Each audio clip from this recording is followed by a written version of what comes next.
call is important to us. Well, look, you can just call me any old time. Well, Today just turned out to be not a good day. Yeah. Okay. Well, I kind of got the 411 on how these paintings came to be. That's, I did Kerry Leigh ever talk about, she was intrigued and would go to the studio, like, what were their conversations like? I asked her that, and she didn't really have. She's an executive in a big job in New York City, and she never has time to talk to me on the telephone. I'll ask her. Okay, bye. Okay, bye. We're just going to start and do it now. So now we know how, it's one of James's usual modus operandi, but he sees a face and... Oh, well, could be. Yeah. And, Kerry Leigh has always been very outgoing. I remember when we lived on Owen. Uh-huh. We had a post office box because, we knew we were going to be moving around and that kind of thing. So it was just simpler to have a post office box. And so I was picking up mail and going to work and stuff. And here I see my daughter coming down Owen. She has a black and white polka dot chiffon scarf on, and shorts, and a handbag and high heels. Down Owen. Coming down Owen, because she would go. She had places like she liked to go to Quicksilver's. She liked to go to. Oh gosh, names are disappearing from me. On Center Street. Remember? Anyway, she had people that she would like to go and talk to, and that was when the doggy store was up behind the City Hall. Right.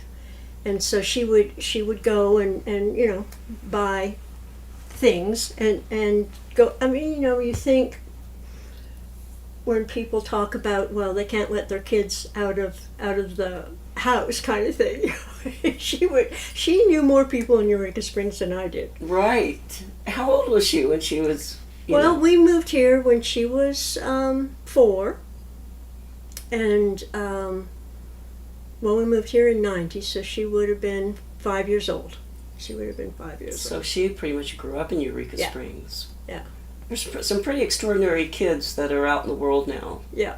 Well, that's very true, and of course, whenever you come into an area and you start meeting people, well then, she went to Clear Spring, and so that helped to introduce us to the artistic, people and people who had lived here and had shops and, we're actually living here kind of thing rather than tourists. So, she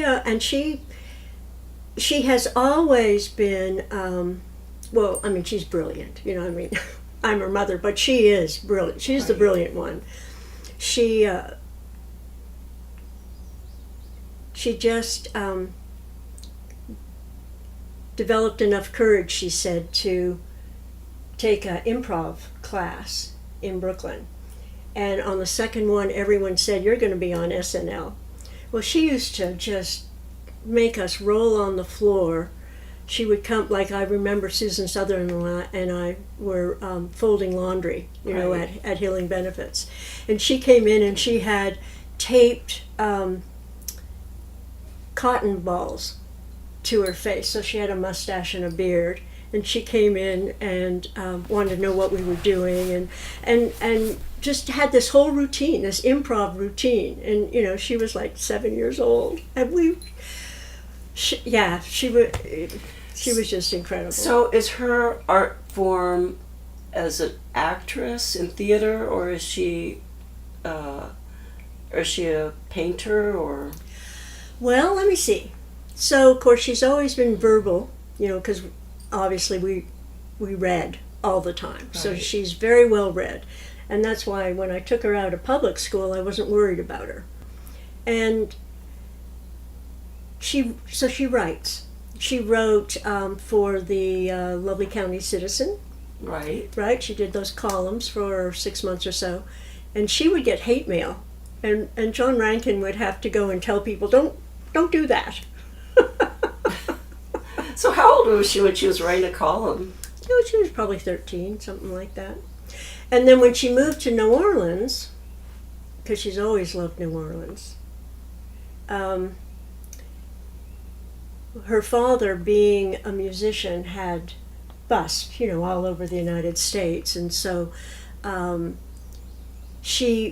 she moved to New Orleans, she dressed up as a cigarette girl kind of thing. She had a tray and that kind of thing, and she got the Easter eggs, the plastic Easter eggs, and she'd put stuff in them, and her deal would be a moment of mystery for $2. Oh, I love that. And so people would buy the Easter egg, and sometimes they would open it, and there might be a cigarette butt in it, and they'd get all upset, and she'd say, well, you wanted a moment of mystery, and she'd have a dialogue with them. She'd do improv with them. And so then she fell in love with typewriters, and she would go, well, at that time they threw everybody out of the square. And so they were at the end of Bourbon and Royal, kind of, more where some of the more local bars were. And they said all the poetry people would be there. And so her sign was, I'll write love letters, letters of apology, but absolutely no fucking poetry. And so she, people would come and she would write something, and she would type it out, and she would make a copy, and then she made a little book out of those. She made 2 books actually of her interactions with folks, and they're amazing. She just has that way with words. Right. So she's a writer. Yeah, she's a writer. That's her calling. Yeah. I love that, because when I do these interviews, it's, again, I love being here because I've never seen these 2 paintings before in my life in person, so we'll talk about that in a second. But it's mostly the stories behind the art, and it's the story of the people. Mm. And I love that, because I keep interviewing a lot of James's models that are in some significant things. I just met the Murr mom the other day that's in that incredible The Murr Family, or Katie Crawford, who's the young woman in the chainmail, and how, he and Allie were in an antique store in Eureka, and they saw this young woman and her soon-to-be husband, and she was trying on chainmail, and Allie looked at James and said nothing. She just saw it, and he looked at her, and then she looked back at him, and she's like, he was gone. He already saw the painting. I see. And so I love it about Kerry Leigh and her dragon and the angel Juxtaohm, because she's not here, and I love it that you're giving us the backstory, because that shows the spark he saw. Mm-hmm. How old is she in these paintings? Were they done at the same time? Well, this one was done first, as I say, and since we have the truck as the marker in terms of, a date, and then because of that, it would have only been maybe a year later that I commissioned James to do this one for Roscoe. I love that. And he was so kind, he let me pay on a monthly basis. That is the thing. It's he is a true artist. It is like, I see it and I'm going to make it appear. And when I talked to Roscoe just a little bit right there, is that, it's the chicken or the egg. In this case, Kerry came first, and he saw her as this amazing spark. He saw her light. Yeah.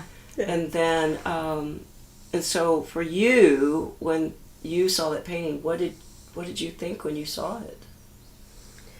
Oh, well, it was, it was amazing. I mean, it was exactly her, with the pointy ears, and then, of course, just it was... She has this amazing orb in her hands, and there's a full moon behind her. Yeah. And the way she's lit. Yeah. And it is, this is not because I Was Married to James Yale, it's a masterpiece. Oh, definitely. I mean, Definitely. he looks like he really, her eyes, I mean, there's a documentary that just came out by Faye Hedera, and I've been working towards doing a full-length documentary on the lost artist of the Ozarks. Oh, okay. Because James was forgotten, because of his MS. He wasn't in public anymore, so who's James Yale? So Right. we're letting you know who James Yale was, and I just, the more I am exposed to these stories, I mean, it is, that's the real work. He, in the 60s and 70s, like all artists, I think, they're doing the art fairs, they're doing, pastel portraits, $5 and up. I have a sign of his that does that. And he would always, when I look at him, the eyes are alive. I mean, Kerry Leigh is forever in that painting. Yeah. Oh, yeah. Yeah. I mean, she could wear a paper bag on her head, and she would still be a star, so to speak. Right. Well,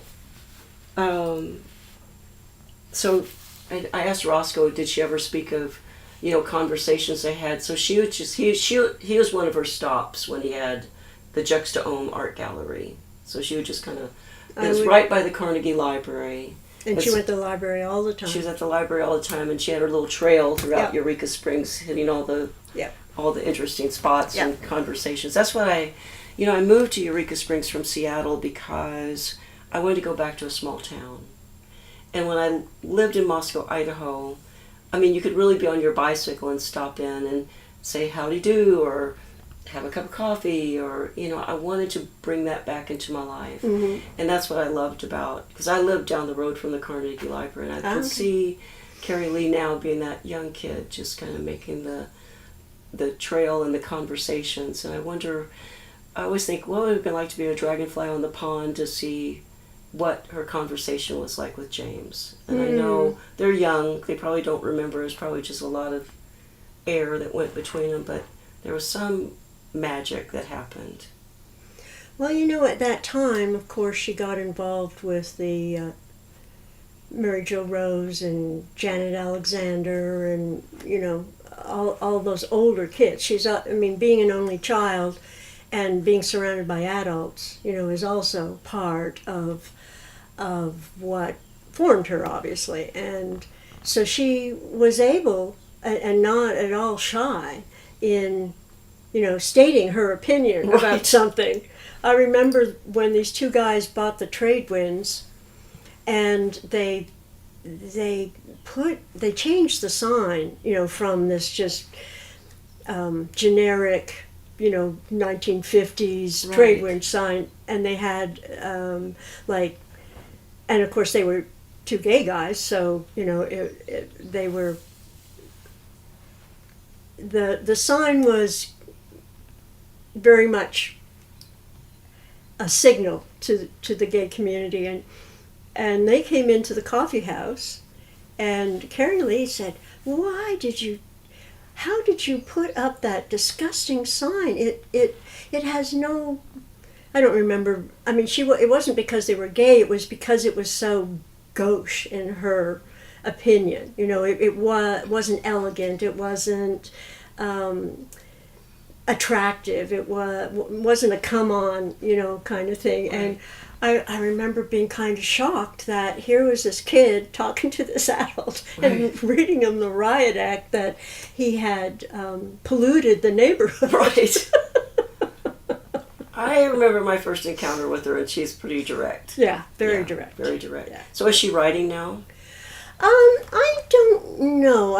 Right at the moment, she works for De Niro's production company, and she's the head of the accounting department. So, and they're shooting, I think, the third season of Succession. So when she works, it's 16 hours, because you've got 700 people and they're different unions, and so everybody has different rules, and there are people who don't turn in their paperwork, and she's very methodical. She takes care of business, and her boss wants her to be a lead accountant, And, that's the person who budgets the whole production. Right. So, she takes that very seriously.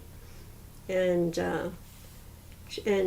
yeah, so she loves, living in Brooklyn. It's definitely where she should be, in terms of going to the shows, everything, the art, the food. She's in her heyday. Yeah, I think that's like a duck to a June bug. Yeah. Well, does she ever come back here? Occasionally, yeah. But I don't think she has fond memories, Mary Jo's gone. Right. Janet's gone, so, and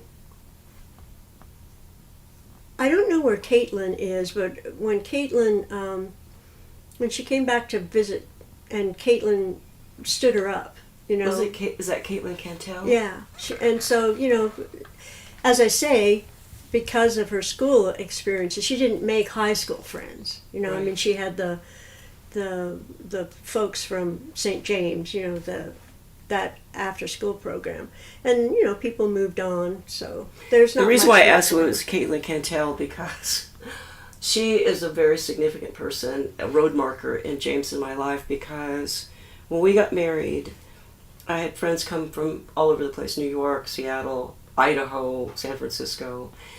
But when I lived in Moscow, all first-year art and architecture students had to build these giant milk carton origami floats. Literally fire-breathing dragons walking down the street, carousels going on. And they had to make these floats. And so I did not tell them there was a Mardi Gras before our wedding, and they're all staying at the New Orleans Hotel. And I can just imagine, what the hell is going on around here?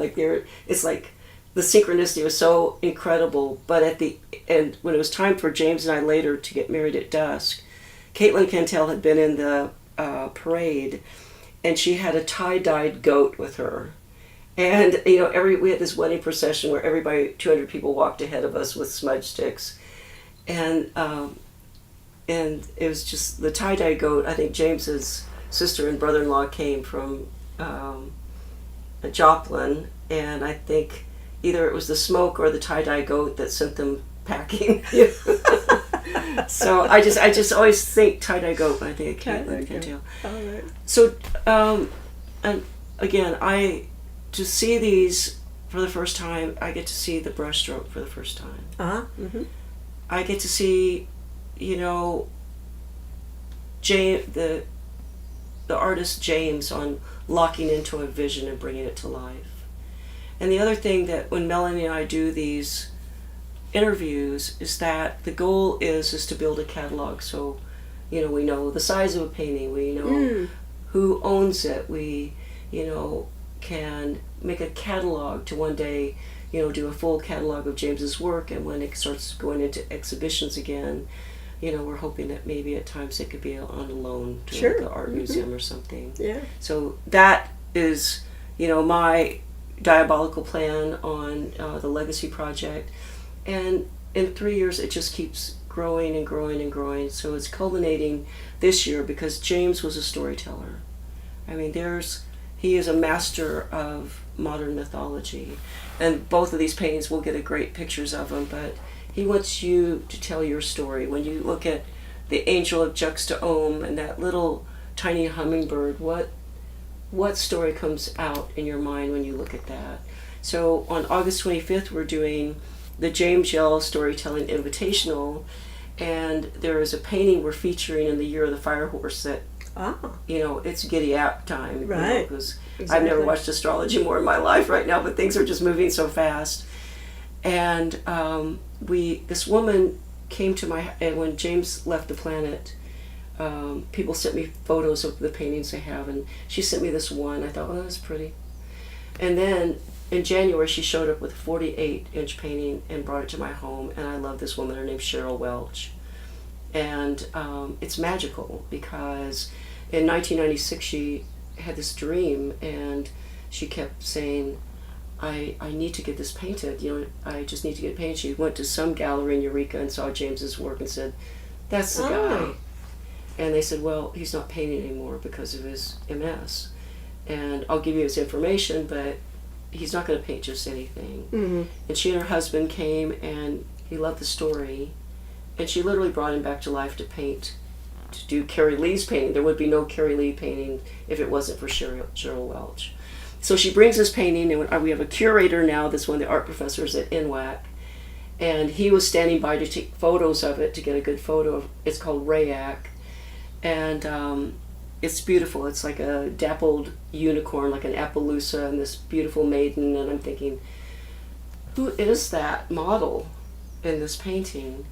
But she leaves, and he finds the original negative. And then one day, during the 5 degree below zero, I pulled one of James's original drawings and scrolls that no one's seen in 30 years, and I handed it down to Matt, and he said, Charlotte, this says Rayak Cheryl Welch. And he opens it up, and it's 7 drawings no one's seen. So it's like this mystery that just keeps unfolding all the time. But then, when I did the artery, James painted the painting called Water Nymph. It's 8 feet tall. And it's Denise Ryan's daughter. That's Kara. That's the model. Yeah. So I'm interviewing Kara. That's why I was after Kerry Leigh, because I'm interviewing Kara, and it's just delightful to see, this young woman is a mother getting ready to be a mother again. And she says, I modeled for him when I was 13. I said, really? She said, yeah, some woman had a dream with a unicorn. I'm like, are you freaking kidding me? You're Rayak. And so that's every day, every week that Melanie and I do this, it's a new story. And that painting is just magical. But the magic is there would be no Kerry Leigh paintings if it hadn't been for Cheryl Welch. Oh, how wonderful. It is wonderful. I know that we're out here in Hogskull, and Beaver Lake and Hogskull was one of James's true muses, to be out in nature. And it's not that he wants you to see farther into his paintings, he wants you to see farther into nature. Mm-hmm. And so that's why we're doing the Storytelling Invitational, that we want people to look deeper into art and we're all storytellers, we all have a story, but he wants you to look deeper into nature, because these are all of our relatives. I mean, he would just have a little magnifying glass to look. I did this the other day. I photographed a little flower on the side of the road, one of those yellow ones that has a black center. Mm-hmm. And now that we have these fancy phones, I can blow it up, and it's like, oh my God, it has the Fibonacci ratio. Right, yeah. And he was just mesmerized by that golden ratio, that how nature goes, counterclockwise, whether it's that flower, a sunflower, a tornado, our galaxy, and the stories that I was his wife. In the 16 years we were together, I am learning, like all of you, who is James Yale, the artist. Mm-hmm. And now I'm trying to also, from your stories, how many people actually knew the man. Did you have any encounters with James? Except for that one conversation to say, I'd like a painting for Roscoe.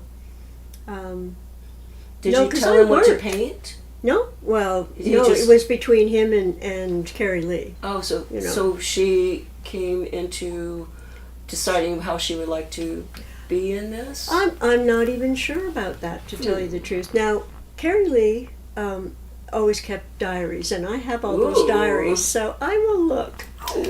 And I may have some further information for you. So there, Kerry Leigh. We may get the scoop from you sooner or later. Thanks, Mama.